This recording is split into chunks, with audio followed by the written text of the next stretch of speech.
মাধ্যমিক পরীক্ষা কেন্দ্র পরিদর্শনে জলপাইগুড়ি জেলাতে পর্ষদ সভাপতি রামানুজ গঙ্গোপাধ্যায়।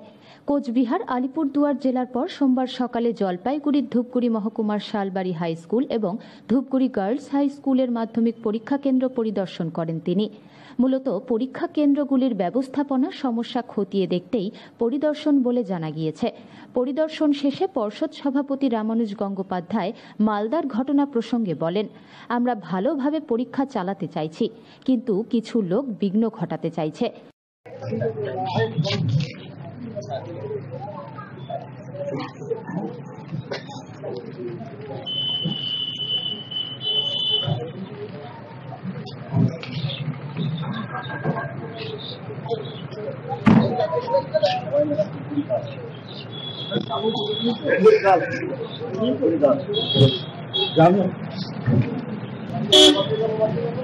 রাজীব আমার সঙ্গে আছে, রাজীব বেরোচ্ছে, ওনাদের সমস্যা রাজীব একটু উপস্থিত করো।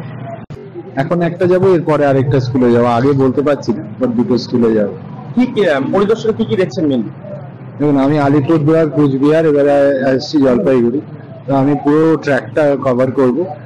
পরীক্ষা কেন্দ্রগুলো দেখা দুটো কারণ, একটা হচ্ছে ব্যবস্থাপনা, আমরা যেরকম ভাবে চালাচ্ছি সেটা সঠিকভাবে চলছে কিনা, কোনো সমস্যা হচ্ছে কিনা, আমাদের সহকর্মীরা সবাই সবাই লেগে কাজ করছে, তো তাদেরও তো একটা ভালো লাগার দিক আছে, তাদেরও একটা কাজের যে মোটিভেশন সেটা লাগে। তো এই সবগুলোকে মাথায় রেখে আমাদেরকে কাজগুলো করতে হয়।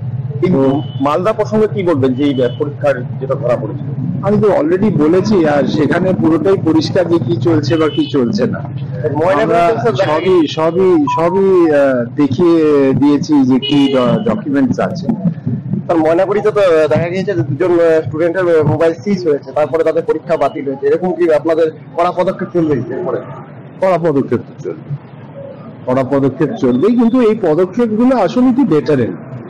আমরা কোনো রকম চাই না যে কোনোভাবে কোনো ছাত্রছাত্রীর ক্ষতি হোক, তারা যেন ভালোভাবে পরীক্ষা দেয়। এই অসাধু উপায়ে কিছু মানুষ তাদেরকে মোটিভেট করছে, আমার মনে হচ্ছে সেটা করা উচিত নয়, দরকারও। ভালোভাবে পরীক্ষা হলে আমরা ভালোভাবে পরীক্ষা চালাতে চাইছি। কিছু লোক বিঘ্ন ঘটাচ্ছে, খুব সামান্য সংখ্যক 9,23,000 ছাত্রছাত্রী ভালোভাবে পরীক্ষা দিচ্ছে, তাদের দিকে তাকাই, তাদেরকে ভালো করে যাতে পরীক্ষা আরো ভালো করতে পারে সেটার দিকে তাকাই। এইসব দিকে মনোযোগ না দিতে পারলে ভালো, কারণ এগুলো অ্যাকচুয়ালি ডিস্ট্রাকশন। কলঙ্কিত করার